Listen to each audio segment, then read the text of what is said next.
I did not know a single night could break every piece of the life I had spent years trying to hold together.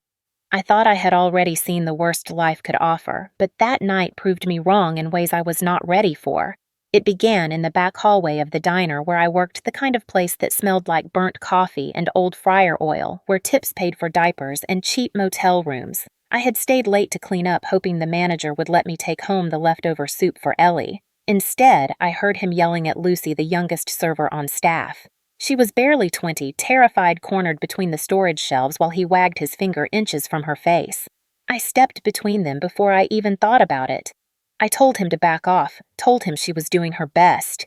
He spun on me, his face red with rage, and shouted that I was out of line. I said he was the one out of line.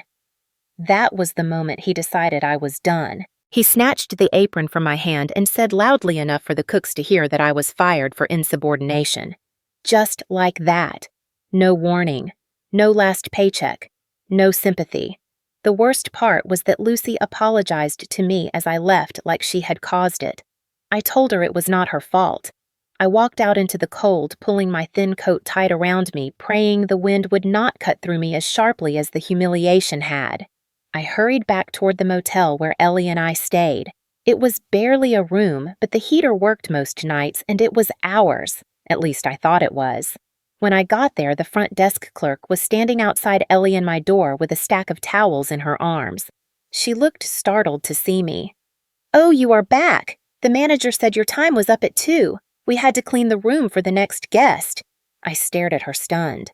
I had begged for a few extra hours yesterday just until payday, and the manager nodded like he understood.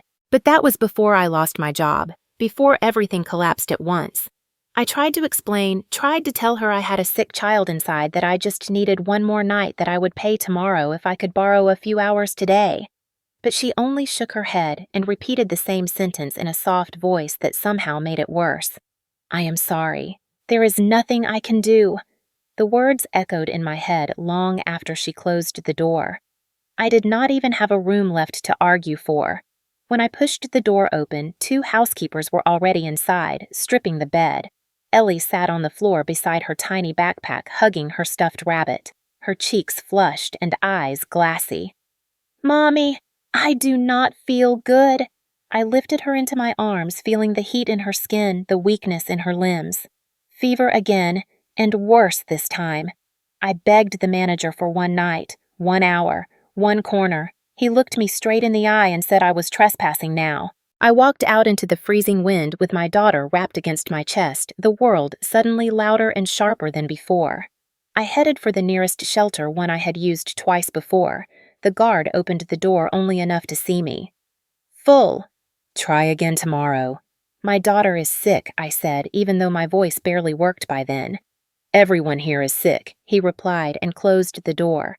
I walked until I could no longer feel my fingers. The snow had begun to fall harder, thick flakes landing on my eyelashes. Ellie's breathing sounded raspy against my shoulder. Her feet in worn little boots with thinning soles dangled lifelessly. I found the bus stop with the chipped yellow roof, the one spot with enough of an overhang to block some of the snow. I sat down, pulling Ellie into my lap, rocking her gently as she drifted in and out of sleep. Her lips were tinged with blue.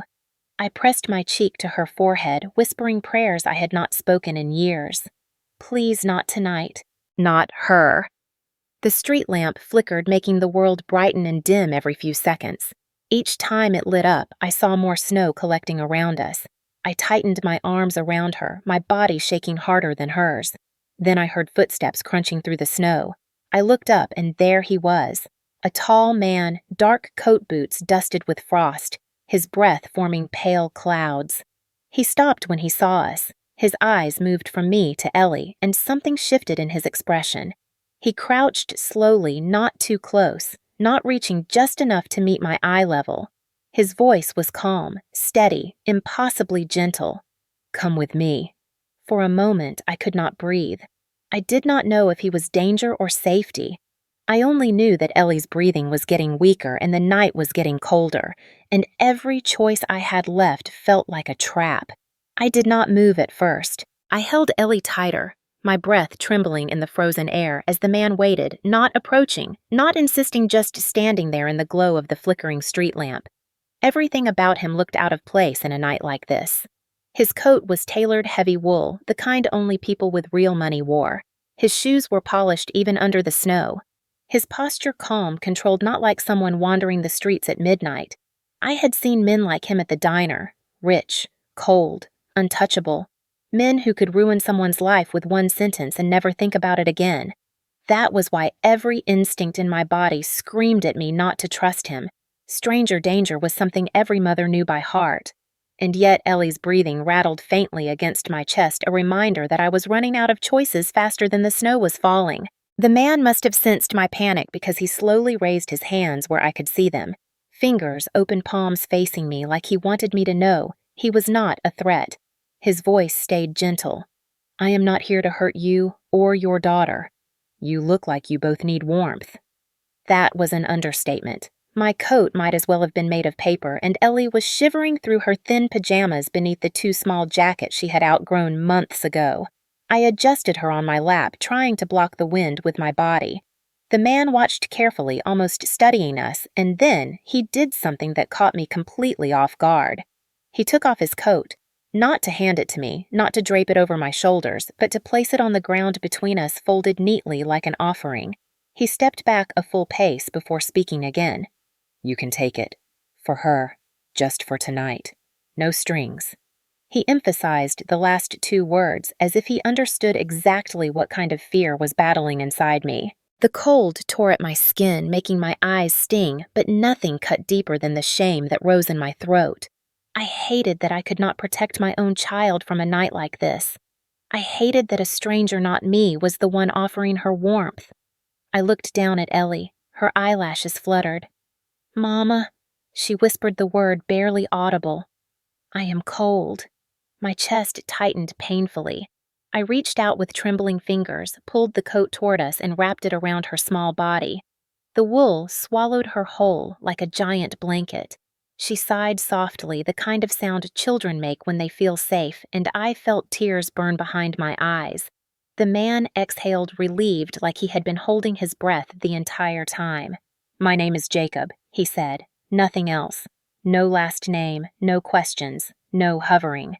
He stood at a respectful distance, hands still visible, shoulders angled slightly away, so I did not feel cornered. It was the first time I realized he was being deliberate. Careful. Like he knew how easily a mother alone with her child could be frightened by the wrong move. I swallowed hard. Thank you. The words felt strange in my mouth, too small for the weight behind them. He nodded once. You cannot stay out here. Not another hour in this cold. Let me take you both somewhere safe. A motel. A warm room. I will pay for it, and I will not stay. I will not tell them my name. I will not come inside. I will not ask anything of you. He spoke as if listing rules to reassure me, each one softer than the last, but the part of me shaped by years of disappointments, broken promises, and dangerous men did not give in so easily. Why are you helping us? I asked, my voice sharper than intended.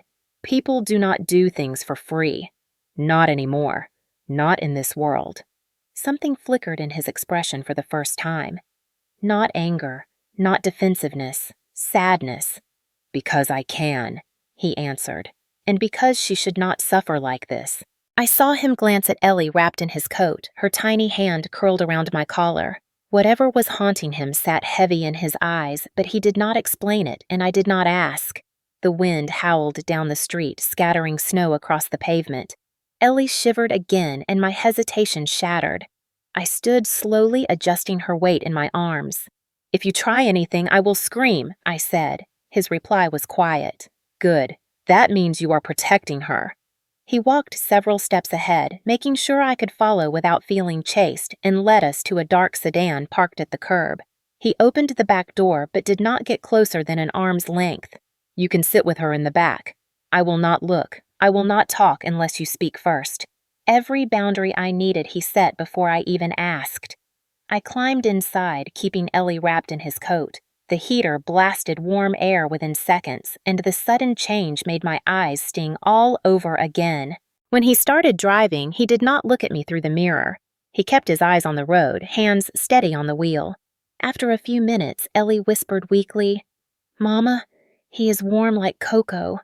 I looked up and saw Jacob staring straight ahead with a tightness around his mouth, as if her words hit something buried deep inside him.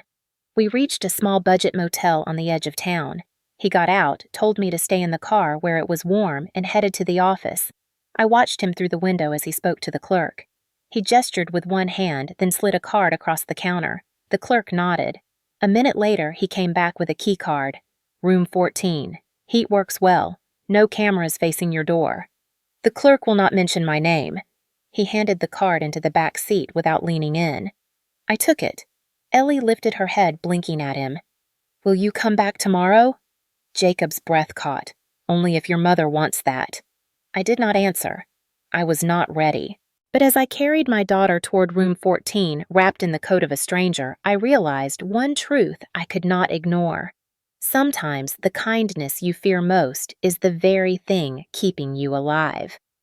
I did not sleep that night, even after I laid Ellie down on the motel bed, even after I checked the locks twice, even after the heater finally pushed the cold out of our bones. My body refused to rest. I sat in the hard chair by the window, watching the parking lot through a slit in the curtain, waiting for something to go wrong because life had trained me to expect it. Men who helped usually wanted something. No one stayed kind for free. And men like Jacob, men with tailored coats and eyes tired enough to hide 100 stories, they never showed up twice. That was why, when morning light crept over the cracked blinds and Ellie stirred beside me, I told myself last night was a one-time anomaly, a strange stroke of luck I did not deserve and would never see again. Ellie woke with a soft cough rubbing her eyes. "Mama," she whispered, "can we go home now?" My heart twisted. Home. That word used to mean the apartment we lost, the kitchen where I cooked her breakfast, the bed she used to jump on laughing. Now it meant nowhere. Or everywhere. Wherever we could last the night. "Not yet, sweet pea," I said, brushing a curl from her forehead. "We'll figure something out today." She nodded, trusting me with the kind of blind certainty only children can still hold. I packed what little we had, tightened her jacket, and took Jacob's coat off her shoulders, folding it carefully, almost shyly. I placed it on the chair by the door. I told myself I would leave it at the front desk anonymous, no trace of us for him to find. I did not want to owe anyone. But when we stepped outside, the freezing air slapped us back to reality. Ellie shivered violently, and I hesitated, the folded coat heavy in my hand. "Keep it, Mama," she murmured, leaning into me. "It smells warm." I swallowed hard. Logic said to return it. Pride said to return it. Survival told me to keep it. For once, survival won. I draped it around her small shoulders again, and we walked out into the morning gray. I fully expected the day to unfold just like the last. Search for warm places, check shelter hours, pray for a little luck, avoid the wrong eyes. But fate, it seemed, had a different plan, because the moment I stepped onto the sidewalk, Ellie tugged my sleeve and whispered, "Mama, look." And there he was. Jacob, leaning against his car, hands in his pockets, hair damp from the cold, as if he had been standing there a long time, waiting for us. I froze. He shouldn't have come back. Men like him didn't return to people like me. It made no sense. And yet there he was, breathing steam into the icy air, eyes lifting the second he heard Ellie's voice. He didn't smile, but something in his face softened. "Morning," he said quietly. Ellie beamed and ran toward him before I could react. He knelt to meet her halfway. "You came back," she said, throwing her small arms around his neck. He inhaled, startled at first, then held her gently, carefully, like he was afraid she might break. "I promised I'd try," he murmured. Then he looked up at me. "May I talk to you?" My pulse kicked hard. I stood still, weighing every possible danger, every story I'd ever lived through, every man who had ever seemed kind until he wasn't. But Ellie's small hands clung to him, and she was smiling in a way I hadn't seen in months. I nodded stiffly, only for a minute. He stood, letting Ellie hold his gloved hand, and approached me slowly. "I am not here to pressure you," he said. I am not here to make you uncomfortable. I just wanted to check if you both survived the night. You didn't have to do that, I said. His reply came almost instantly. I know. That was the strangest part. He truly sounded like he knew he didn't have to. He reached into his coat pocket and pulled out something small. A white paper bag. Breakfast, he said. Nothing fancy, just warm. The smell of scrambled eggs and toast drifted through the thin paper, and Ellie leaned forward instinctively. No, I said, quickly pulling her back. We can't take that. His brows drew together. It's just food. I shook my head. Nothing is just anything. Not when you're us. He let out a breath like he understood more than I expected. All right, then eat it later, or throw it away. That is your choice. But it's yours to choose. He set the bag gently on the hood of the car. Then he did something I did not anticipate. He stepped back. 2 full steps. Creating space. Giving control. I stared at him confused. Why are you doing this? He looked over my shoulder at Ellie, at the coat around her shoulders, at the exhaustion hiding in the corners of my eyes. Because I've been alone before, he said softly. And I know what it looks like when someone is drowning quietly. The words hit harder than he intended. My throat tightened. I did not want him to see how close they struck to the truth. He continued. I am not asking for your trust. I just want you to have options. Choices. Safety. For one night or a few. However long you decide. His voice remained steady, but the way he looked at Ellie told a different story. Something inside him hurt. Something inside him recognized something inside us. Before I could find words, Ellie tugged my sleeve. Mama, can he come with us today? No, sweet pea, I whispered immediately. We don't know him. Ellie looked between us. He feels like Coco. That was her way of saying warm. Safe. My heart squeezed painfully.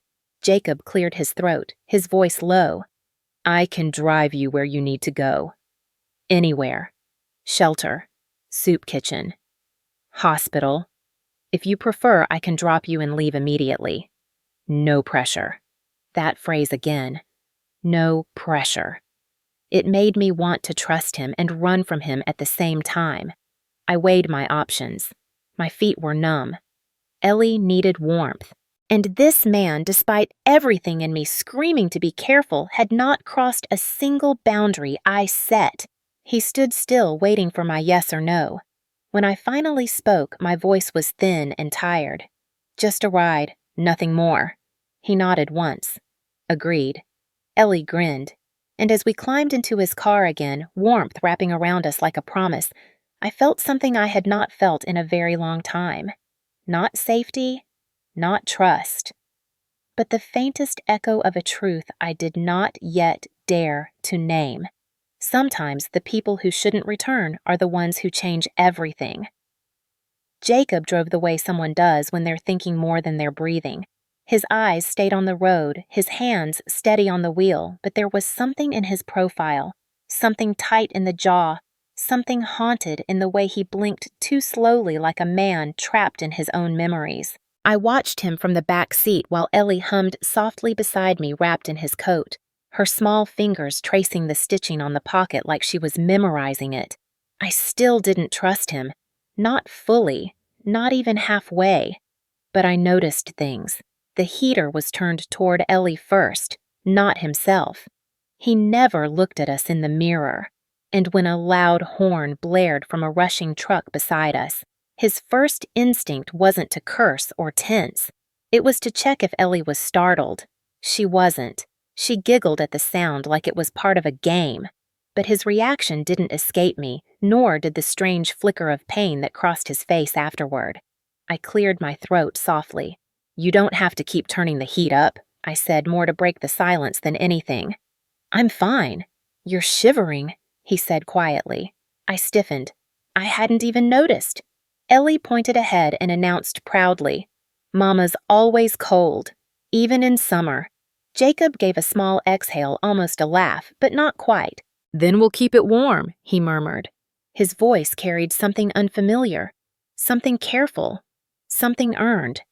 We pulled up to the community soup kitchen just as volunteers began setting up tables outside. A line had already formed, men and women bundled in layers of mismatched clothes, their breath white in the cold. I told Jacob to stop at the corner. I didn't want people seeing me get out of a nice car. That kind of attention could turn ugly fast. He stopped immediately, no questions. "Can we walk you in from here?" he asked. Just the question walk, you surprised me. Men in nice coats didn't walk anywhere they didn't have to, but I didn't answer. I opened the door, helped Ellie out, and adjusted the coat around her shoulders again. When I stood upright, Jacob was already outside on my side of the car. Not too close, not looming, just present. The wind blew sharply across the street, whipping my hair into my face, and Ellie clung to my leg. Jacob's brows drew together. "Are you sure you don't want gloves for her?" I didn't have the chance to answer. A volunteer spotted me and waved. "Ava, we've got extra bread today, if you want some for later." He paused when he saw Jacob behind me. His expression changed instantly, shifting from warmth to calculation. I'd seen that look 1,000 times. "You must be her husband." Jacob's eyes widened slightly. "Oh, no." He didn't get the chance to finish. I cut in quickly. "He's just giving us a ride." The volunteer frowned. "You sure? You don't have to hide anything if he's hurting you." My stomach twisted. Of all the things to accuse a man of, he had chosen the one thing Jacob had been so careful not to trigger. Jacob lifted both hands, palms out. "I promise I'm not." He hesitated, choosing his words with unusual delicacy. Someone she has to hide from. It was such an odd, sincere sentence that even the volunteer paused. I gently took Ellie's hand. "We'll be inside in a moment," I said. "Thanks for the bread." The volunteer nodded slowly, then walked off. I let out a breath I didn't realize I'd been holding. "People jump to conclusions around here," I muttered. Jacob's voice was soft. "They're trying to protect you. That's not a bad instinct." His eyes lifted again, studying the building. The people gathering around the tables, the families, the older men with trembling hands, the women holding bags of everything they owned. He looked out of place and painfully aware of it. "This area? You come here often?" he asked. "Yes," I said, "when I can. When they have room." He nodded, nothing judgmental in his expression, only a quiet seriousness. "If you stay here today, will you be safe?" That question, that tone. It startled me. I searched his face, trying to understand. "Why would you care?" He didn't flinch. "Because last night scared me." "Scared you." The words slipped out sharper than I intended. "Why? You're the one with a warm bed." He swallowed, looking away for a moment at the snow gathering along the curb. "My mother died in the cold," he said quietly. His voice didn't tremble. It didn't break. He said it like a long-buried truth, slowly resurfacing. Ellie tugged my sleeve. "Mama." I held her close. I didn't know what to say. I never expected a confession like that. Jacob continued staring at the sidewalk. She was sick. She refused help. She was proud, independent, stubborn as hell. And one winter, she didn't make it home. His breath fogged in the cold. I didn't realize how long he had wanted to say those words until they were out. He wasn't looking for pity. He wasn't posturing. He was remembering, grieving, and I felt it like a deep ache in my own chest. "I'm sorry," I murmured, meaning it more than I expected. He nodded once, a stiff motion like he didn't deserve comfort. Then he looked at Ellie again. "I can't stand the thought of another child freezing because someone didn't step in. That's why I came back." His voice almost broke on the last word. Ellie stepped closer to him, small and trusting. "It's okay," she said softly, placing her hand on his. "My mama says we survive because people try."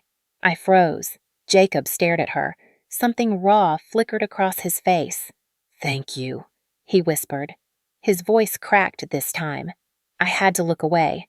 For a moment, I didn't know who I felt more exposed for, him or myself. The soup kitchen door opened and a volunteer waved us in. Warmth spilled out like a promise. Jacob straightened. "Can I walk you both to the door?" The polite distance again, the respect. The rules he kept following even when he didn't have to.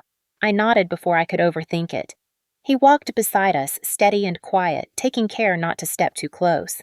When we reached the doorway, he stopped. "If you ever need another ride or help or just a warm place for an hour, I'll be around." His voice softened, not pushing, just offering. But as Ellie tugged me inside, I glanced back one last time. He was still there, standing in the snow hands in his pockets, watching the door like he hoped just once that we might step back through it. And that was the moment I realized something I didn't want to admit.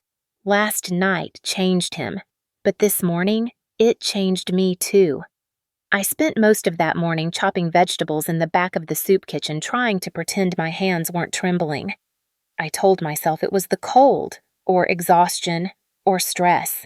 Anything but the truth I didn't want to face. The truth that a man I barely knew had looked at my daughter like she mattered, like she deserved warmth, safety, softness. And worse, that a small, traitorous part of me wanted to believe him. I kept replaying his words, hearing them in the quiet rhythm of the knife hitting the cutting board. "If you ever need another ride, another warm place, I'll be around." Why did that sentence make my chest ache? I didn't want hope. Hope was dangerous. Hope pulled you in, fed you sugar, then left you with scars that took years to stop bleeding. I had Ellie now, and she was enough. She had to be. But the problem with people like Jacob was that they didn't walk out of your mind just because you told them to. The pot of stew simmered slowly, the air thick with ginger and garlic when Ellie tugged on my apron. "Mama," she whispered, her big eyes darting between me and the doorway. "Someone's here." My stomach tightened. I already knew who before I even turned. Jacob stood in the entrance of the kitchen, slightly dusted with snow. His expression soft, cautious, uncertain in a way that surprised me every time I saw it. The volunteers stared openly. He didn't belong here. Tall, expensive coat-polished shoes, but he didn't seem to care about the stares. Or maybe he didn't even notice them. His eyes were on me. Always. I wiped my hands on a towel. "What are you doing here?" I kept my voice neutral, steady. "Safe." He stepped forward a few careful inches. I didn't want to interrupt. His gaze dropped briefly to Ellie, then returned to me. "I wanted to see if you needed anything." I let out a slow breath, reminding myself of every reason not to trust him. "We're fine." His jaw tightened slightly. I heard that answer before he said quietly, "From my mother." The memory sliced through the air like a cold blade. I stopped chopping. He continued before I could react. "I know you don't owe me anything. I know you have every reason to be careful.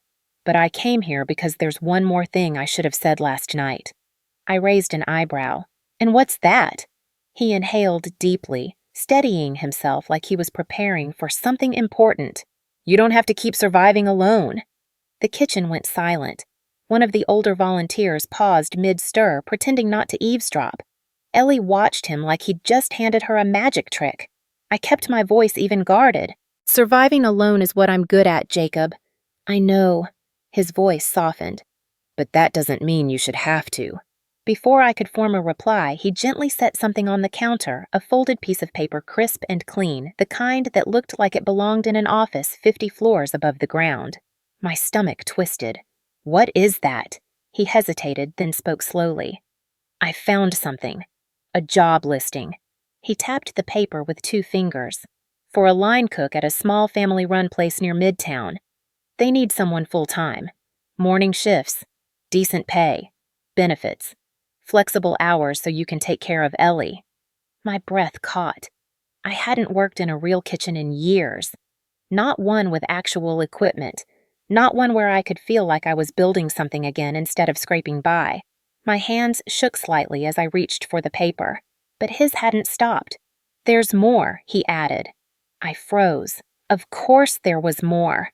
This was the part where I would owe him something, where the debt began, where the danger slid in quietly beneath the kindness. I braced myself.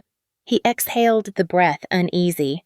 "They have a daycare partnership in the same building. You could bring Ellie." My eyes snapped to him. "What, I didn't plan it this way," he said quickly. "It's part of the restaurant's program for employees. It just fits." Ellie tugged on my apron again. "Mama." "I can go to school. Real school." My throat tightened. I could barely form words. Jacob mistook my silence for resistance and lifted his hands as if surrendering. I'm not promising a miracle. I'm not trying to fix everything. This job, it's yours whether you want my help or not. I only pulled the listing. I didn't call anyone. I didn't use my name. It's clean. It's real. It's yours if you want to apply. My heart hammered painfully. Why would you do this? Why me? He hesitated. Then the truth slipped out like it had been waiting for a crack to escape. Because when I saw you last night grabbing your daughter like the world had tried to take her from you, his voice caught. I saw someone who deserved more than cold benches and borrowed coats. I tightened my grip on the counter. People don't come back for us, I whispered. They never have. Jacob stepped closer, not enough to crowd me, but enough that I could see sincerity in his expression. I came back Ava. I wanted to. Ellie beamed at me. Mama, he came back. Her innocence softened something inside me I had been gripping too tightly. I glanced at the job listing again, reading it through blurry eyes. Real job, real hours, real daycare, a chance, a choice, a life. I swallowed hard. My voice was barely more than a breath. I don't take handouts. This isn't a handout, he said. It's a door. You walk through it because you earned it, not because of me. I lifted my gaze slowly. He held still, waiting, not pushing. For a moment, the entire kitchen, the noise, the volunteers, the cold world outside, all of it disappeared. All that remained was the offer I never thought I'd hear. A chance at stability, a chance at dignity, a chance at hope. Finally, I whispered, I'll think about it. Jacob exhaled relief, softening his shoulders. Good. That's all I wanted. He turned to leave, but paused at the doorway, snow drifting in behind him. And Ava, he said, without looking back. If you take the job, don't take it for me. Take it for her. Then he stepped outside, and for the first time in a very long time, I allowed myself to imagine a life that wasn't just survival. A life where maybe, just maybe, someone wasn't trying to take something from me, but was trying to give something back. I told myself I wasn't going to think about the job again, but of course I did. The listing burned a hole through my apron pocket all afternoon. Every time I chopped vegetables or stirred the stew, I felt the edge of the folded paper brush against my hip like a reminder of a future I wasn't brave enough to reach for. But what really unsettled me wasn't the job. It was Jacob, the way he looked at me, the way he talked to Ellie, the way he came back again and again, like something inside him was pulling him toward us, and the way without meaning to, he made my walls shift. I wasn't ready for that. I told myself I never would be. But life doesn't wait for you to be ready. Near closing time, when the volunteers were cleaning up and the kitchen noise died down, I grabbed my coat and Ellie's hand and stepped outside into the evening cold. Snow had begun falling again, soft and slow, drifting lazily toward the pavement. We turned the corner toward the little alley we used to walk through, and that's when I heard it. A sound I'd never heard from Jacob before. Raised voices. One angry, one desperate. I froze instinctively, pulling Ellie behind me as I peeked around the corner. Jacob stood in the alley, his shoulders tense, his phone pressed aggressively to his ear. His posture was rigid, his free hand clenched at his side. I had never seen him look anything but calm, composed, controlled. But now, he looked like a man unraveling. No, he snapped into the phone. Lower and harder than I'd ever heard from him. You don't get to decide that for me. A muffled voice shouted back at him, but I couldn't make out the words. Jacob dragged a hand through his hair in frustration. I don't care what the board thinks. I said no deals this week. No meetings. I told you I'm taking time. Time for what? The distant voice barked. What's so important you'd cancel the partnership? Jacob's jaw clenched visibly. None of your business. I blinked. Partnership board cancel meetings, time for what? My mind scrambled to connect the dots. He wasn't just a guy in a nice coat. He wasn't just someone passing through. He wasn't even just wealthy. He was important. Important enough that executives were calling him in alleys demanding answers. Important enough that he could cancel a partnership and shake a board. Important enough that his absence was being noticed. The voice on the phone rose again, sharp and furious. "You can't keep disappearing like this, Jacob. This isn't you. This isn't how you run an empire." Empire. My breath caught. Empire. That wasn't a casual word. Ellie peeked around my hip and whispered, "Mama, why is he mad?" I gently pressed her back behind me. Jacob's shoulders suddenly stiffened. He had heard her. He turned sharply, eyes scanning the alley until they found us. The moment he saw Ellie, something in him broke open. Not his anger. Something softer. Something wounded. He took a shaky breath and lowered the phone slowly from his ear. "I'll call you back," he said quietly. And for the first time since I'd known him, he ended a call without waiting for the other person to finish. He walked toward us, his expression shifting from frustration to apology so quickly it almost made my heart ache. "I'm sorry you heard that. I didn't mean for you to." I studied his face, that tightness in his jaw, the storm behind his eyes, the exhaustion he tried to hide. He looked like a man who carried the weight of an entire world he didn't ask for. "You okay?" I asked carefully. His lips parted, but no sound came out. Then he let out a breath that sounded like defeat. "No, I'm not." The honesty stunned me. Men like him didn't admit weakness. Men like him didn't allow themselves to break. But Jacob did. He leaned back against the wall of the alley, resting his head there, eyes closing briefly as though the weight of everything he'd been hiding finally slipped out of him. I stepped closer before I could stop myself. Ellie tugged my sleeve. "Mama, is he sad?" "Yes, sweet pea. I think he might be." Jacob opened his eyes at that, and I watched something flicker across his face. Pain, yes, but something else too. Gratitude. He crouched down so he was level with Ellie. "I'm okay," he told her gently. "Just a hard day." Her tiny hand reached out and touched his cheek. "My mama says hard days mean you're trying." His breath hitched. "I saw it." He swallowed hard, steadying himself. "She's right. About a lot of things I said surprising both of us." Jacob looked up at me, and there was something unguarded in his expression, raw, real human. He stood slowly. "I didn't tell you this before," he said quietly, "but I run a company. A big one my father built, one I never wanted. And when I don't show up for a day, people panic. When I don't show up for a week." He exhaled, shakily, pressing a hand to his forehead. "They treat it like the world is ending." I folded my arms, trying to read him. "Why didn't you tell me? Because I didn't want to be him around you." "Who?" He gave a short, bitter laugh. "Jacob Adler, the man with the empire, the man who signs checks and routines and lives by schedules, the man everyone expects something from." His eyes softened as they drifted to Ellie. "I wanted to be the man who stayed on that bench last night, the man she thought was warm." My heart twisted painfully. He rubbed a hand over his jaw. "I'm tired, Ava. Tired of being someone else's version of me. Tired of money being the only language people speak around me. Tired of the noise. Tired of being alone." The last word landed heavily between us. He looked away, ashamed. "I wasn't supposed to break like that in front of you." I shook my head. "Maybe you were." He looked up sharply. "Maybe you needed to." Jacob stared at me like he didn't understand how I could see him so clearly. Then slowly he nodded. "Maybe." Ellie tugged his coat gently. "Can you walk with us? Just to the corner?" He blinked, surprised, then smiled weakly. "Yeah, I can do that."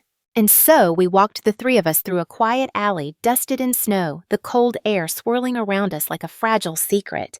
And as his shoulder brushed mine for just a second, just long enough to feel the tremble he tried to hide, I realized something I hadn't expected at all. That was the first time I saw him break, and the first time I wondered what it might feel like to let someone in.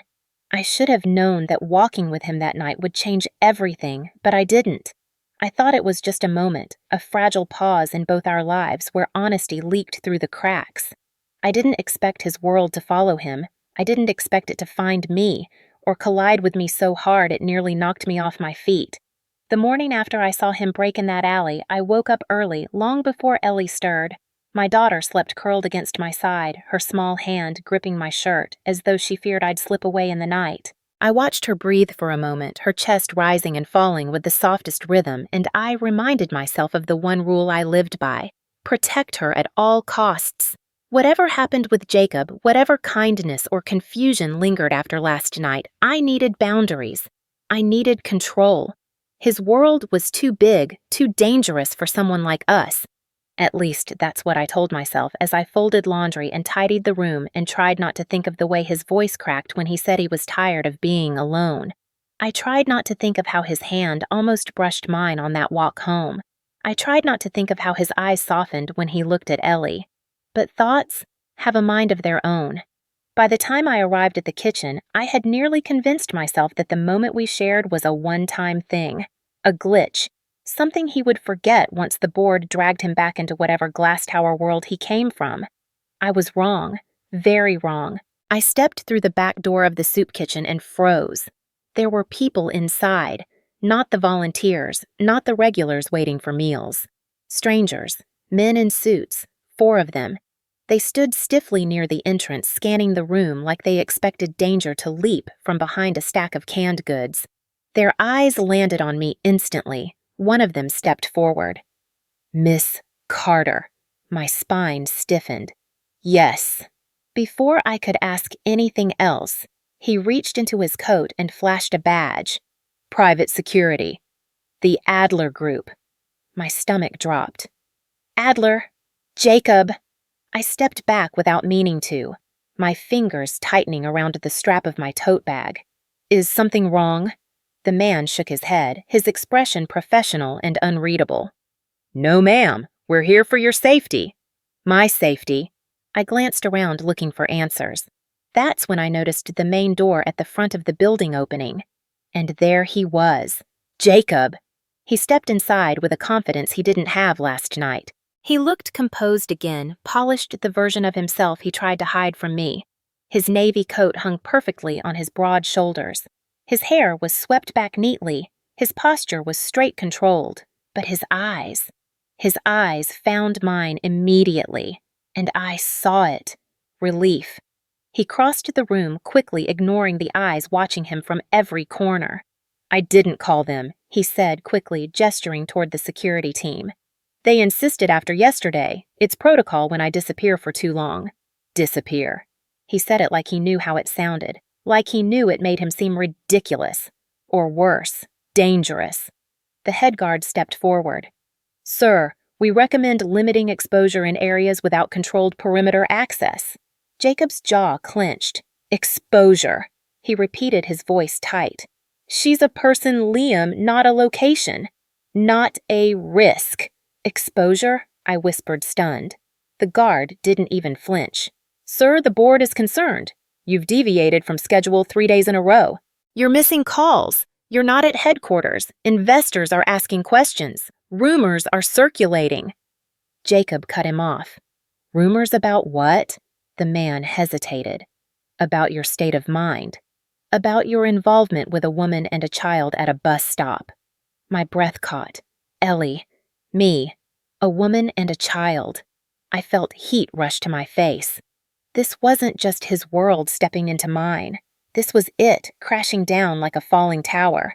Jacob stepped in front of me, slightly shielding me from the men with a reflexive protectiveness that startled me. You don't speak about them, he said sharply. You don't bring their names into a boardroom. They are not your business. Liam didn't argue, but his eyes flicked to me. Assessing, calculating, like he was trying to figure out what kind of threat I was. I suddenly felt very small, very breakable. Jacob exhaled, pinching the bridge of his nose. Everyone out. Now, sir. Out. The tension snapped like a tight string. The guards left reluctantly, slipping out the back door until the kitchen finally felt like itself again. Quiet, warm, safe. Except it wasn't safe anymore. Not for me. I turned to Jacob, trying to steady my breathing. What was that? He stepped closer. Too close. Close enough that I could smell the faint scent of his cologne beneath the winter air. A mess, he said quietly. My mess. I tried to keep them away from you, but once the board gets wind of something, they latch on. They think if I'm gone too long, something's wrong. They think you're a problem. He shook his head. You're not. You're the opposite. I swallowed. Jacob, your world is too loud for someone like me, someone like us. You forget your world follows you everywhere. It doesn't leave space for people like me, or for children. His eyes softened. I know, and I'm sorry. I didn't want you pulled into that. I took a small step back. Maybe you shouldn't come here anymore. He froze, his jaw tightened, his voice dropped low. Is that really what you want? No, it wasn't. But wanting and surviving aren't the same thing. I opened my mouth to answer, but the back door swung open. Mama Ellie ran inside, her small boots slapping against the floor. She ran straight into Jacob's legs like she'd done it 100 times. Jacob staggered slightly, caught off guard, then instinctively bent and lifted her into his arms. And right there in that simple motion, something shifted. In me, in him, in the space between us. Ellie cupped his cheeks with her tiny hands. You came back. You didn't forget. Jacob swallowed, his eyes glistening with something raw. I told you I would. That one sentence broke me. Because men in my life never kept promises. They never came back. But Jacob did, and when he looked at Ellie, he didn't look like a CEO or an heir or a man with security teams and boardrooms full of judgment. He looked like someone who cared, someone who saw us, someone who needed us as much as we needed him. That terrified me more than anything, because now our worlds weren't just colliding, they were merging, and I didn't know if I was brave enough to stand in the middle. The day everything fell apart did not begin with sirens or shouting or some dramatic warning. It began quietly, almost too quietly, as if the universe wanted to give me a moment of peace before tearing the ground out from under my feet. Ellie woke up warm, rosy-cheeked, humming some little tune she must have made up in her dreams. Her boots thumped on the floor as she ran to the window, pointing at the frost patterns on the glass like they were artwork. For a moment, it felt like a normal morning, a safe morning. Jacob had told me the night before in a voice soft enough to feel like a secret that he would stop by after his meeting, just to check on us, just to see Ellie for a few minutes, and maybe, though he didn't say it out loud, to see me. But normal mornings are fragile things. They shatter easily, especially when they don't belong to people like me. It started with a knock at the door. Sharp. Unfriendly. Wrong. I froze. Ellie climbed onto the couch, curious. I walked to the door, hesitating before opening it just enough to see who stood outside. 3 people. Not security. Worse. Reporters. Cameras already lifted. Microphones poised like weapons. Are you Amelia Carter? I slammed the door on instinct, heart dropping to my stomach. They knew my name, not my first name. My whole name, my full legal name. I backed away from the door as fists pounded against it again. Miss Carter, is it true you and your daughter have been living secretly with Jacob Adler? Is it true you're being financially supported by him? Are you the reason he's been missing major investor meetings? Ellie looked up at me confused, fear creeping into her eyes. I forced a smile that felt like it might crack off my face. It's okay, honey. Just stay back. The building manager called moments later, voice panicked. Amelia, what is going on? There's a crowd forming outside. You need to stay inside. I hung up before I made things worse. My hands shook as I pulled Ellie into my arms. This wasn't just Jacob's world bleeding into mine. This was a flood, a breach, a force that could swallow us whole. Then my phone rang again, a number I didn't know. I almost didn't answer, but something in me said I had to. Amelia. Jacob's voice tight, breathless. Are you okay? I let out a trembling exhale. Reporters are outside. They know everything. They know my name.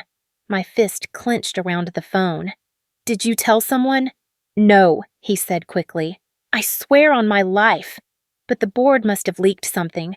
They're trying to force my hand. His voice darkened as though he was on the verge of snapping. They think you're a liability to the family name. Heat flooded my chest. So this is it.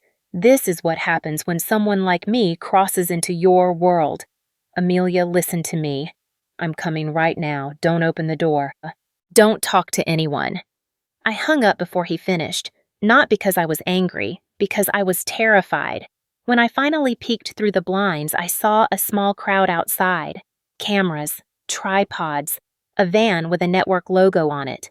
Someone even shoved a photo up toward the window. A photo of me, holding Ellie at the bus stop. A photo taken without my knowledge. My knees went weak.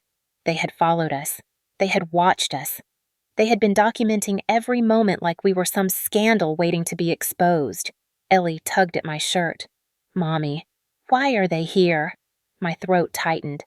"I don't know, baby, but we're okay." She nodded, trusting me in a way that made my chest ache. We stayed like that for what felt like forever until the pounding on the door stopped, until the crowd outside fell silent, until I heard footsteps in the hallway. Familiar ones. The door opened slightly. Not from me. From the lock being gently worked with a key. A key I never gave anyone except one person. Jacob slipped inside his coat dusted with snow, his hair slightly undone like he had run the entire way. The moment he saw Ellie, he crouched down and opened his arms. She ran to him without hesitation, burying her face against his chest. He held her with a gentleness that broke something open inside me. Then he stood and looked at me, and I had never seen him look like that. Not angry, not frustrated. Something worse. Guilty. "Amelia, I am so sorry." I stepped back. I needed distance. I needed air. I needed something to ground me. "Why are they here?" I asked quietly. My voice felt too empty, too thin. Because someone on the board leaked the story that I've been disappearing off schedule. They assumed it was a scandal. They hired watchers, journalists. I didn't know until an hour ago. My breath stuttered. They think I'm some kind of threat, that I'm using you, that you're using me. They think everything except the truth. His jaw tensed. The truth is that I care about you. And I care about Ellie, and now they're trying to destroy both of you to get to me. My vision blurred. "You should go." His face went still, hard, like a wall slammed into place. "No, this isn't a moment to run. This is when I fix what I broke." I shook my head. "You can't fix this. This isn't a leaking pipe or a missed meeting or a headline. This is my life, my child, my stability, and you let them find us." His voice cracked. "I didn't let them. I tried to protect you. I tried to shield you from this." I stared at him, swallowing back tears. Trying isn't enough. Not when Ellie's face is going to end up on the evening news. He closed the distance between us, slow, cautious, as though he was afraid I might vanish if he moved too fast. "Amelia, please, I need you to trust me." My heart twisted painfully. Trust was a luxury I couldn't afford, not when the world was clawing at our door, not when my daughter was trembling in the corner. "I can't do this," I whispered. "Not like this." He blinked like I'd struck him, and just like that, the fragile thing between us cracked. Not fully, but enough to hurt, enough to bleed, enough to send my world spinning. Because for the first time since meeting him, I realized something terrifying. Caring about him didn't make me safer. It made me a target. And for a woman like me with a child like Ellie, that was the most dangerous truth of all. I did not leave right away. I did not scream or shove him out or collapse into his arms the way part of me wanted to. Instead, I stood very still in that motel room, the air thick with the weight of everything that had gone wrong. Reporters outside, cameras waiting. My name dragged into a world I never asked for. And Jacob standing in the middle of it all, breathing like a man who had been punched in the lungs. Ellie clung to his leg, confused and afraid, and he gently stroked her hair, whispering something soft until she relaxed. Then he looked at me again, and I hated that even now, with everything falling apart, part of me still felt safer with him in the room. "We can fix this, Amelia," he said quietly, like he was afraid to chase me further into panic. "Just tell me what you need." I laughed a broken, hollow sound. "What I need the world outside to forget my child exists. I need cameras to stop pointing at my door. I need my life back." He nodded as if absorbing every word directly into his bloodstream. "I can make that happen. I can send security. I can have lawyers issue takedowns. I can stop. I cut in. You keep saying you can fix things, but you're not listening. His jaw flexed, but he didn't interrupt. You can't solve this with money or power. You're the problem, Jacob. Your world is the problem. The truth cracked the air like ice. He flinched. For a long moment, we said nothing. I held Ellie tighter and tried to push past him, but his hand lifted instinctively, not to stop me, just to pause me. Amelia, please. I looked at him, really looked at him. His face was pale, his eyes red in a way that didn't belong to the confident CEO the world worshipped. This man looked human, wounded, lost. I forced myself to speak slowly. Jacob, you walked into my life with warmth and food and safety and kindness. And then all the consequences you tried to hide crashed into me anyway. His voice rasped. I know, and I'm sorry, but sorry won't unring the bell. Sorry won't erase the articles already being written. Sorry won't unscare my child. He closed his eyes, and when he opened them again, there was something fierce inside them, determination or desperation or both. Then let me try something different, he said softly. Let me be what you need instead of what I think you need. My chest tightened. I wanted to believe him. I wanted to let him try, but trust was a fragile thing, and mine had already been shattered too many times. I turned away, grabbing the only bag we owned and stuffing it with Ellie's clothes. He stepped back immediately, giving me space. You're leaving, he said. Not a question. Yes, not forever. Just long enough to breathe, long enough to think. His throat bobbed. I'll give you whatever space you need, but please don't disappear without telling me where you are. I don't want to track you. The idea that he could and would made me freeze. He saw it. His voice softened. I won't. But you matter to me. She matters to me. I need to know you're safe. I stared at him, the sincerity in his words pulling at a part of me I wasn't ready to feel again. Still, I forced myself to be strong. I need a place you can't reach, that you won't reach. Something broke in his expression, but he nodded. Okay, but let me drive you, not to chase you, not to coax you back, just to keep her warm. His eyes flickered to Ellie, the same little girl who had called him warm like Coco. The same little girl he had carried on nights she was too tired to walk. The same little girl who trusted him without hesitation. My resolve wavered. Finally, I nodded. Just the ride. No questions. No fixing. No promises. No promises. He whispered. We left through the back door where no cameras waited. He carried our bag. I carried Ellie, who laid her head on my shoulder, clutching the edge of his wool coat, still hers, still warm. Snow fell as we approached his car, soft flakes that made the world look gentler than it felt. Jacob opened the back door for me, stepped away, and waited until we were both inside before getting behind the wheel. He didn't speak once during the drive. Not when I quietly told him the address of a shelter 2 miles away. Not when Ellie whispered sleepily, Jacob, are you coming with us?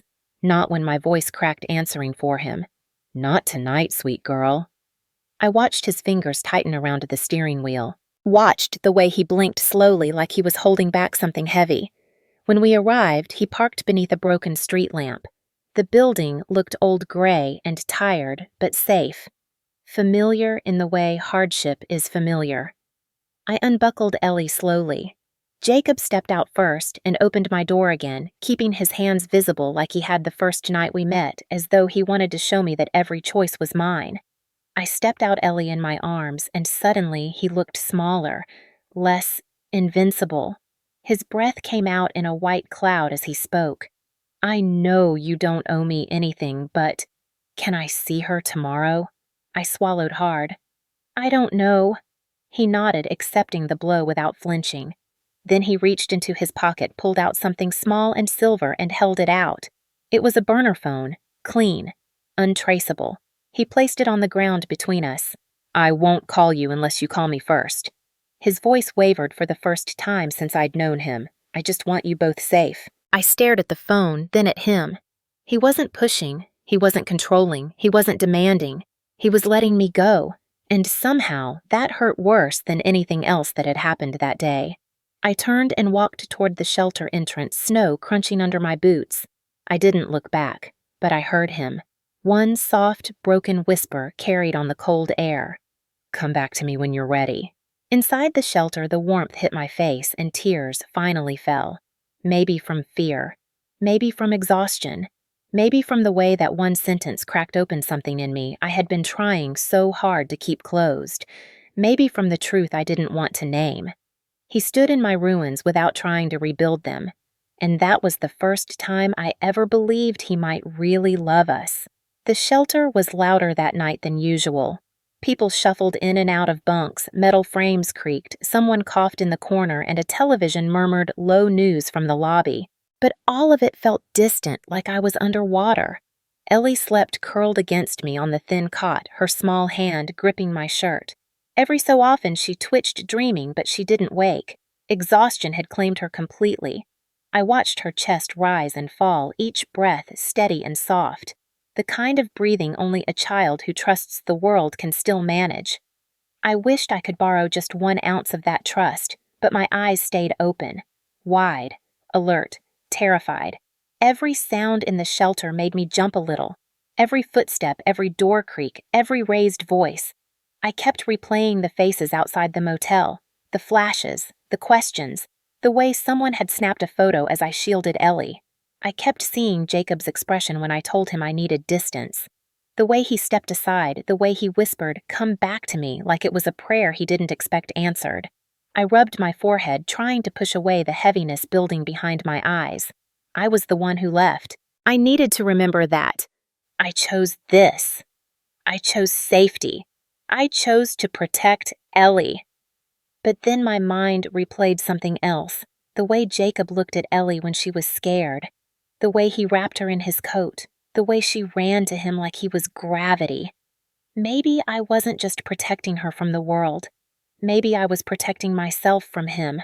From caring too much. From hoping too much. From needing someone again. It was around midnight when everything changed. I heard footsteps in the hallway, firm, steady, purposeful. Not the shuffle of tired residents. Not the bored pacing of the night staff. Something different. My spine stiffened.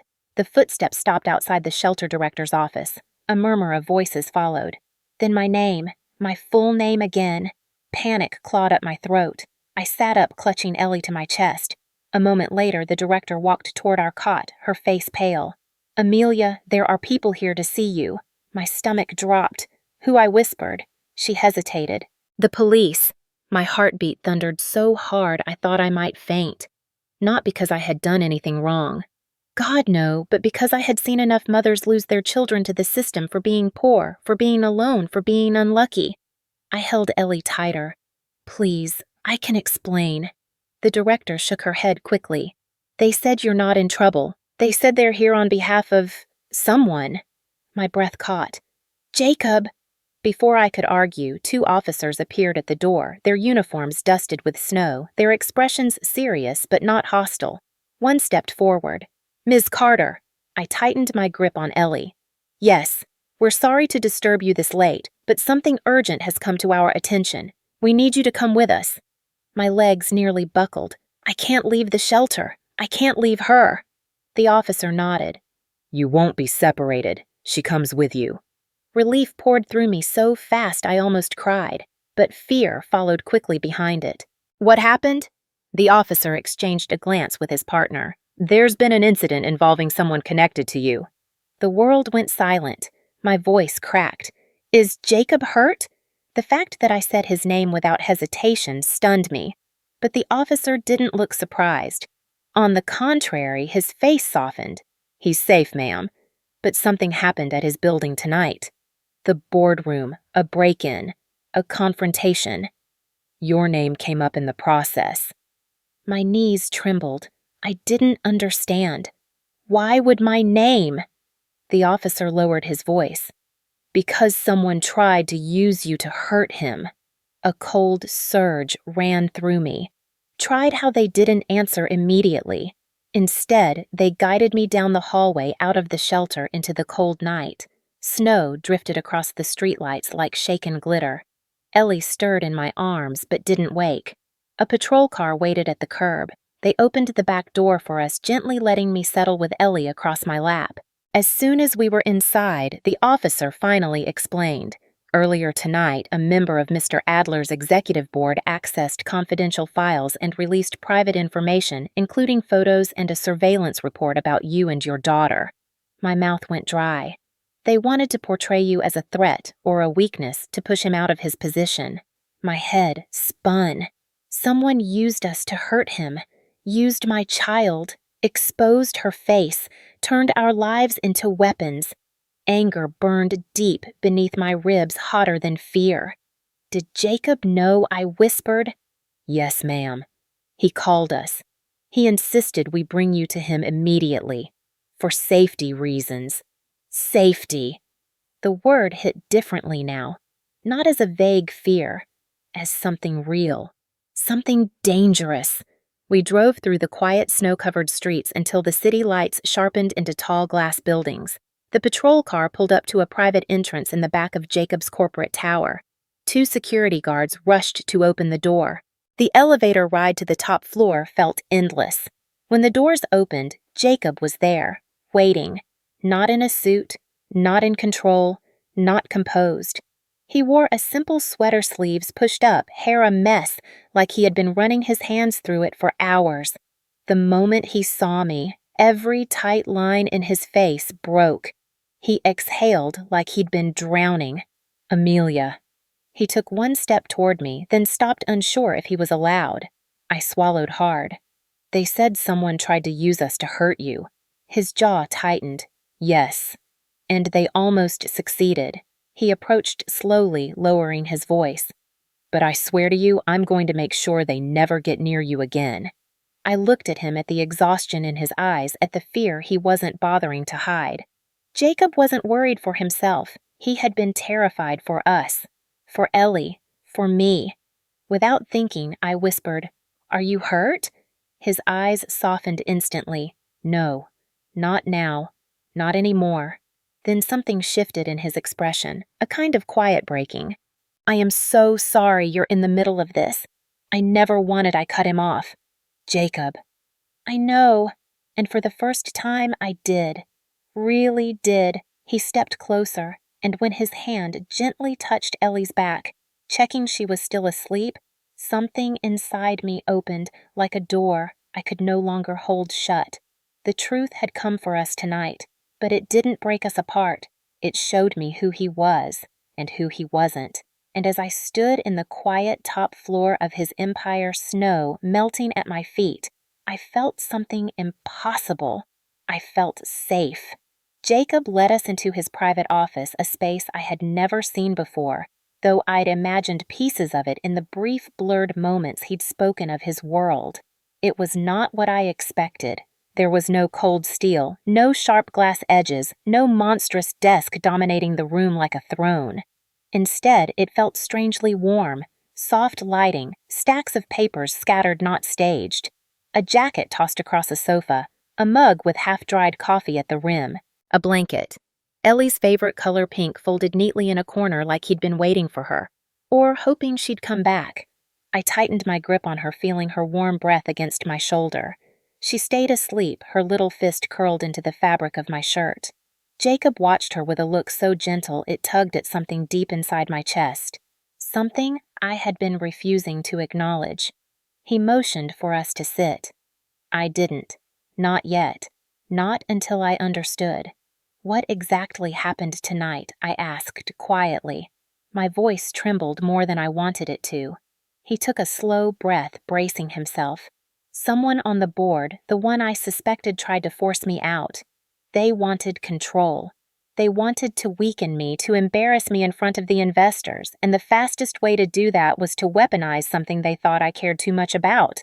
Us, I whispered. His eyes lifted to mine. Yes. There was no hesitation, just quiet truth. I swallowed hard, shifting Ellie's weight. The fear from earlier pressed against my ribs again, but something else rose with it, anger, fierce and burning. They used a child for leverage. His jaw tightened. They didn't see you as people, just as vulnerabilities. I looked down at Ellie's sleeping face, and my heart ached in a way I wasn't prepared for. I should have never brought her into this. His voice dropped to a low, rough rasp. Amelia, you didn't bring her into anything. I did, and I will spend the rest of my life fixing that if I have to. The rest of your life. The words hit me strangely lingering in the air like they wanted to mean something else entirely.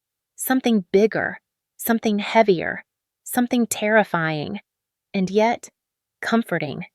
Jacob stepped closer slowly, making sure I didn't flinch. I didn't, not this time. I realized that was its own kind of answer. He rested a hand on the side of the chair near me, careful not to touch me or Ellie unless I moved first. Amelia, I want to ask you something, but I don't want to scare you. I raised my chin. Ask. What name do you want me to use? The question stunned me. What? Your name, he said softly. Everyone is calling you Amelia Carter. The articles, the networks, the board. But you never told me if that's the name you want the world to know. My throat tightened. I hadn't realized until that moment how deeply that mattered. When you lose everything, your job, your home, your safety, you lose pieces of your identity too. Parts of your name become heavy with shame, with history, with wounds, and I had been carrying that weight alone. He continued hesitant. You can choose anything, your full name, your shortened name, Ellie's name, a new one if you want. I just don't want the world defining you before you define yourself. No one had ever asked me that before. Not like that. Not with respect, not with care, not with reverence. My eyes blurred. I looked down at my daughter. Her small fingers rested against my chest as if holding my heart in place. I smoothed a curl from her forehead and whispered, My name is Amelia Reyes. I hadn't said that name out loud in years, not since the day my ex walked out on us. Not since the day everything collapsed around me and I felt like I didn't deserve to claim the pieces of myself that existed before the fall. Reyes, my mother's name, my grandmother's name, the name that came from women who had survived worse storms than mine. When I said it, something inside me unlocked. Jacob's face softened, his shoulders lowering as though he'd been holding his breath for weeks. Then quietly, reverently, like he was touching something sacred, he repeated it. Amelia Reyes.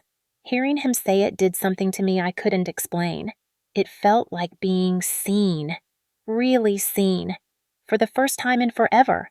Not as a victim, not as a burden, not as a charity case or a scandal or a story to be spun, but as a woman with a name worth saying. A name that belonged to me.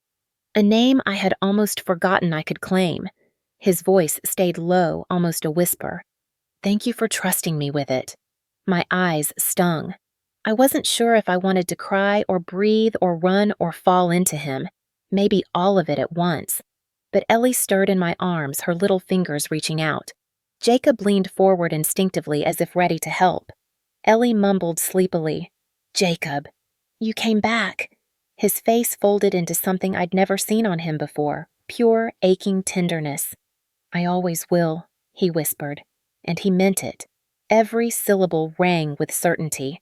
The rest of the world could crumble, his board could riot, the media could devour us whole. But that promise, simple, steady, unwavering, wrapped around my heart like warmth in winter. I shifted Ellie into one arm and wiped my cheek quickly. Jacob seemed to sense the shift in the air. He looked at me, really looked like he was building up the courage to step off the edge of something massive. Amelia Reyes, he said softly. I need to tell you something. My breath caught. This was it. The moment everything would tilt. The moment I would have to decide whether to run or stay, whether to trust or protect. He stepped closer, voice barely above a whisper. I don't care about my board. I don't care about the headlines. I don't care about the risk. I only care about keeping you and your daughter safe. And if you let me, if you want me, I want to be part of your life. My lips parted, but no sound came out. My heart thudded painfully. And then, for the first time, I said his name, not in fear, not in hesitation, but in something else. Something warmer, something terrifying, something true. Jacob. His eyes closed for a moment, like hearing his name in my voice was its own kind of answer. And maybe it was, because the name I spoke out loud wasn't just mine. It was his. And in that quiet room with the snow falling outside and my daughter sleeping safely in my arms, our names finally found their place in the same breath. The morning after everything unraveled and then somehow began to stitch itself back together, I woke in a room I did not recognize. For a moment, panic jolted through me. The ceiling was too high, the sheets too soft, the air too warm. Then I felt a small weight against my side. Ellie, her tiny hand rested on my arm, her breathing steady, warm, safe. And in the dim, early light filtering through the tall windows, I remembered. We were in a guest suite in Jacob's penthouse, the first warm, clean, quiet room we had slept in for longer than I could measure. I lay still, staring at the ceiling, trying to calm the swirl of thoughts pressing against the inside of my skull. The board, the break-in, the surveillance photos, the fear, and then the way Jacob said my name, the way he said hers. I turned my head and studied my daughter's peaceful face. For the first time in months, her cheeks held healthy color. Her lips were soft, not blue, her curls fanned across the pillow. She looked like any child waking from a good dream rather than a nightmare. There was a knock on the door. Gentle, hesitant. Amelia. His voice was muffled but unmistakable. I sat up slowly, brushing Ellie's hair off her forehead. "Come in," I whispered. He opened the door quietly, careful not to let the brighter hallway light spill into the room too harshly. He stood there with 2 cups in his hands and a softness in his eyes that made my breath catch. I brought coffee. And hot chocolate. I figured. He glanced at Ellie, his expression tender. She'd wake up soon. I nodded, my chest tightening a little. He set both cups down on the small table near the bed, then stood uncertainly as though he didn't know how close he was allowed to come, or how close he wanted to. I motioned for him to sit. He hesitated, then crossed the room and settled into the chair beside the bed, elbows on his knees, hands clasped. "Last night?" He began quietly. I didn't let him finish. I know what it cost you, and I know what it meant." He looked up, meeting my eyes. For a long moment, neither of us spoke. The silence wasn't uncomfortable. It was full of everything unspoken between us. Gratitude, fear, hope, something warmer, something that felt dangerously like love. Ellie stirred and blinked awake. When she saw him, her whole face lit up. "Jacob, you're still here." He smiled, reaching out instinctively before stopping himself. "Can I?" he asked. I nodded. Ellie climbed from my lap to his, without hesitation, curling into him like she belonged there.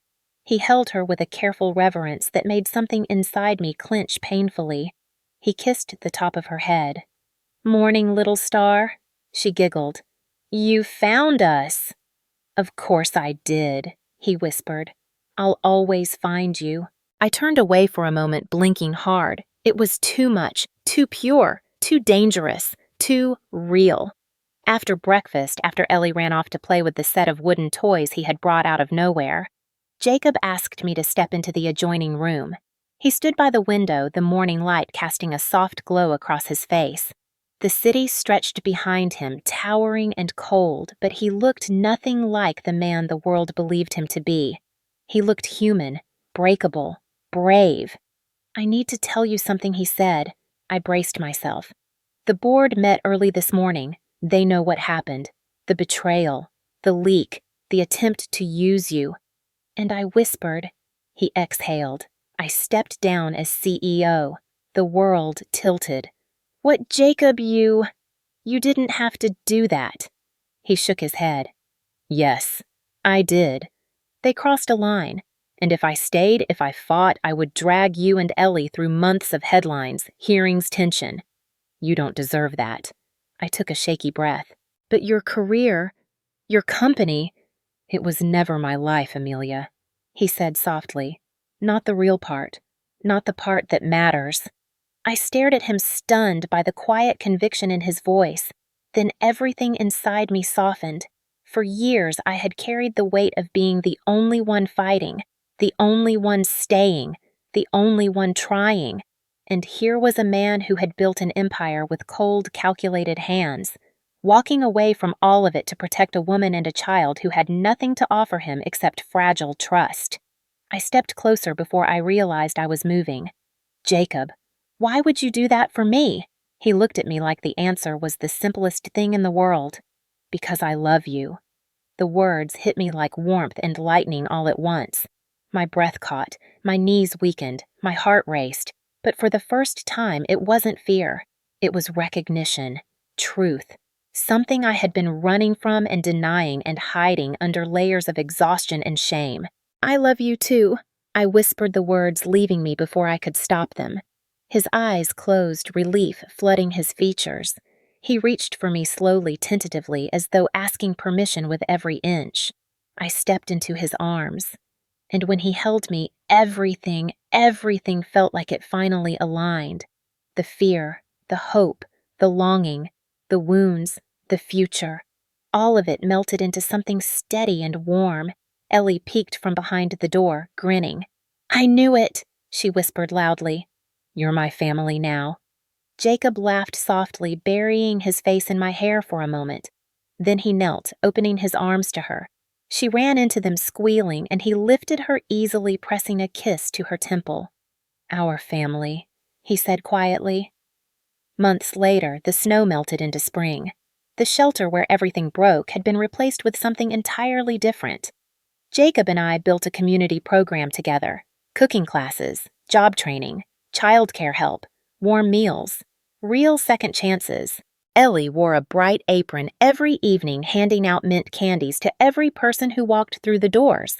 One afternoon, as the sun dipped low, painting the windows gold, Jacob stood beside me, his hand brushing mine.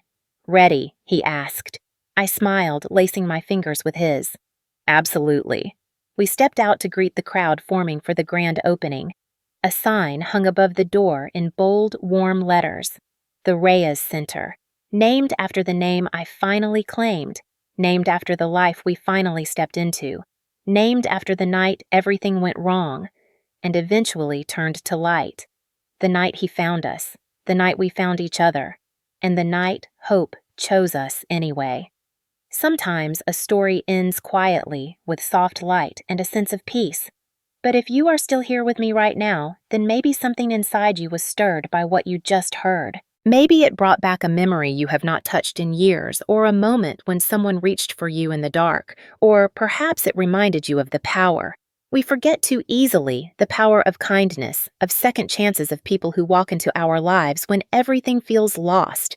Stories like this one are not really about millionaires or miracles. They are about the fragile truth that every one of us has been the person on the cold bench at some point in life, waiting for someone to show up, waiting for a sign that the world still has a place for us. They are about the people who choose to stay when it would be easier to walk away. They are about those small, quiet gestures that change everything, even if they never make headlines. If this story touched you even a little, then you are part of a rare kind of heart, the kind that feels deeply, remembers, deeply loves deeply, even when life has given you reasons not to. Maybe you saw yourself in the mother who kept fighting long after her strength was gone, or in the child who trusted the world even when the world had not earned it, or in the man who had everything except the courage to feel again until kindness rewrote him. And if you recognized any part of your own journey here, know this: you are not alone. There are millions of people out there who carry heartbreak quietly, who survive days no one else knows about, who keep giving even when they are tired, who keep believing even when no one is watching. And this channel, the one you are on right now, is for people like you. At Soul-Stirring Stories, we tell the kinds of stories the world tries to forget. Stories of hope after loss of love, after fear of strangers becoming family, when life gives them no other choice. We tell stories that remind us that good people still exist, that miracles do not always arrive with fanfare, that sometimes healing begins the moment someone says, "Come with me." If you felt even one moment in this story settle inside your heart, then I want to invite you to join us. Not out of obligation, not because of algorithms or numbers, but because you deserve to have a place where your heart is seen, where your emotions matter, where your lived experience is respected. So, if you believe in kindness, if you believe in second chances, if you believe that even in a world that feels harsh and fast and unforgiving, there are still people choosing love, then please take a moment to subscribe. Stay with us. Walk with us. Let the next story find you on a day when you need it most. And if you know someone who has been carrying too much, or someone who used to believe in hope but somehow lost their way, send this story to them. Let it be a reminder that life can turn on a moment, that compassion still has power, and that the way we show up for each other matters more than anything money could ever buy. You stayed until the very end of this story, and that tells me something beautiful about you. It tells me your heart is still open. It tells me you still believe in goodness. It tells me you are the kind of person who listens not just with your ears, but with your soul. Thank you for being here. Thank you for feeling this with me. And remember, wherever you are tonight, someone out there would be grateful to have a heart like yours in their world. Stay with us, subscribe, and let the next story remind you that light always finds its way back.